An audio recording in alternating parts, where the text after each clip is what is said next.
Good evening, Professor. So this assignment was quite fun, very challenging, but I enjoyed learning about it.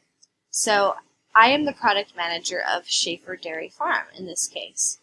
And what I needed to do was I needed to figure out which of all of these products, which were jumbled up at one point, are expired, and in that case, which ones needed to be discarded.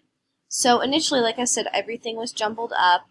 Um, the finished product is actually, if I go into status and I just highlight discard, this is what the finished product is, because this is just telling me what needs to be discarded.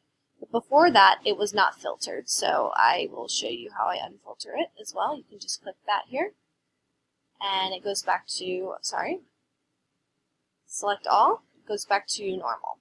So this is how kind of what my data looked like before.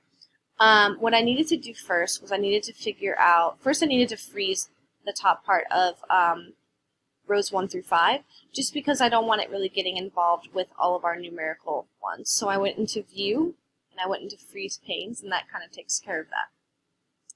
The next thing I wanted to do is I really want to focus on this 7-1-18, because this is going to be a deciding factor for a lot of our dates here. So I wanted to highlight everything basically that was more than 30 days prior to July 1st, 2018, and this is because those would be deemed expired. So in order to do that, I went into the Home tab, Conditional Formatting. I did highlight cell rules, more rules, and then I actually went into, Classic, use a formula, and I created a formula in order to highlight those dates that were more than 30 days prior to the July 1st, 2018. To see that formula, you can also go into Conditional Formatting, more rules, Conditional Formatting, Manage Rules is what I meant to do. And then you just get into this worksheet, and it's this formula right here. So basically it's saying that in regard to B6 and lower, anything that is more than 30 days prior to B3, which is July 1st, 2018, it should be highlighted in this red color. And that is exactly what happened. So the next thing I needed to do was create a status for them. And for this, it's called the, you would do the if formula, So basically, what I did was I created a formula if, basically saying in regards to all of these. For example, in E6, saying, so if, actually in B6 are 6 through all the way to 105, anything that is more than 30 days prior to July 1st, 2018 will receive a discard status. And to do that, you have to make sure you put the quotations with discard. And in the rules, it asks us to leave it blank if false, but you do have to put these two quotations here with just a blank spot. That just tells you that you acknowledged it, and that is what would be showing up regarding if it's false versus if it's true. Done. This is what happens. It gives you this formula.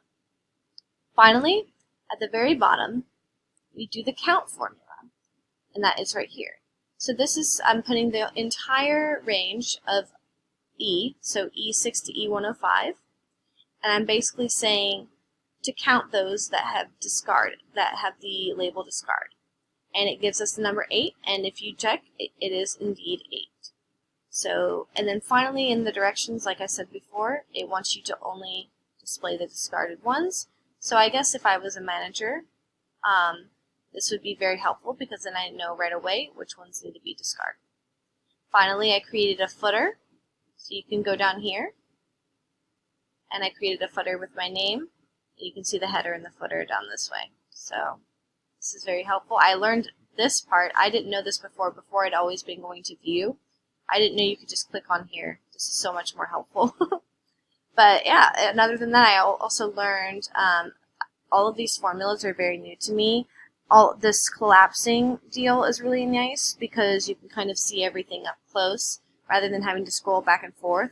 And call me amateur, but something else I learned is if you click on something, you can just hit Command Shift and the down arrow, and it does it all automatically, rather than having to do Shift and then waiting all the way down. So I did not know that.